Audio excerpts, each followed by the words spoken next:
Depuis la rentrée 2022, le plus vieux jeu de la télévision, des chiffres et des lettres, a connu un bouleversement historique. Désormais, Elle, émission est diffuse chaque week-end après des décennies en quotidienne.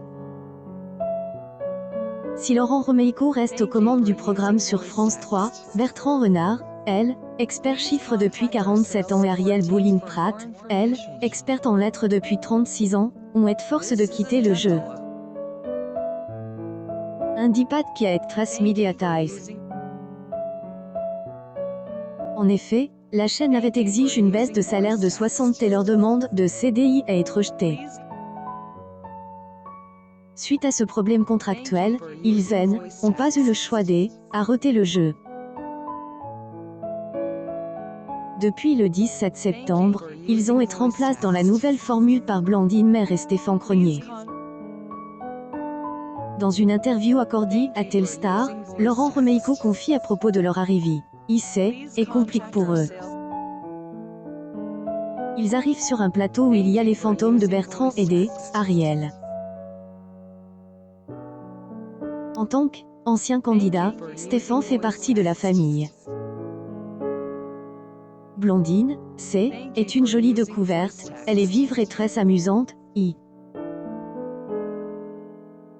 Par ailleurs, concernant un éventuel retour de Bertrand Renard et d'Ariel Boulin-Prat, récemment venu dans les 12 coups de midi sur TF1, Elle, animateur donne de leurs nouvelles et dit Claire, ce qui leur est arrive me fait de la peine. Mais je prends plus volontiers les nouvelles de leur son que de Elle, avance de leurs négociations avec la direction.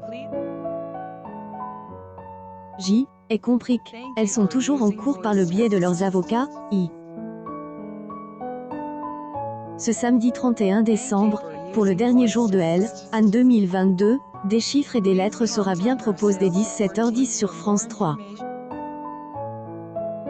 Même chose le lendemain, le dimanche 1er janvier 2023. Malgré que ce soit un jour férié, le jeu est bien maintenu en inédit. La semaine dernière, le programme avait été également diffusé en plein week-end de Noël.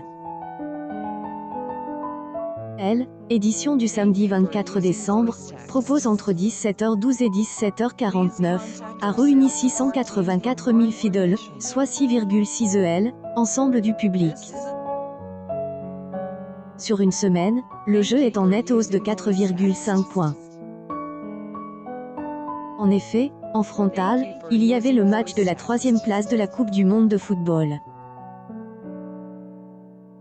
Le numéro des chiffres et des lettres du dimanche 25 décembre, jour de Noël, diffuse entre 17h11 et 17h48, passionne 593 000 téléspectateurs, soit 6,7 parts de marche sur les 4 ans et plus.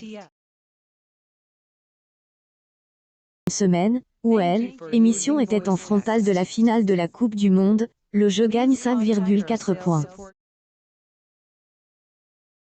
Moyenne, en ce week-end de Noël, des chiffres et des lettres ont réuni près de 639 000 franquets, soit 6,7 public présent. Une audience gagnante pour Laurent Romeiko. Pour autant, il agit toujours de mauvais scores pour le diffuseur public. De là à dire que le jeu pourrait être en danger sur France 3. Il y a un pas. Des chiffres et des lettres sont à retrouver ce samedi 31 décembre et le dimanche 1er janvier dès 17h10 sur France 3.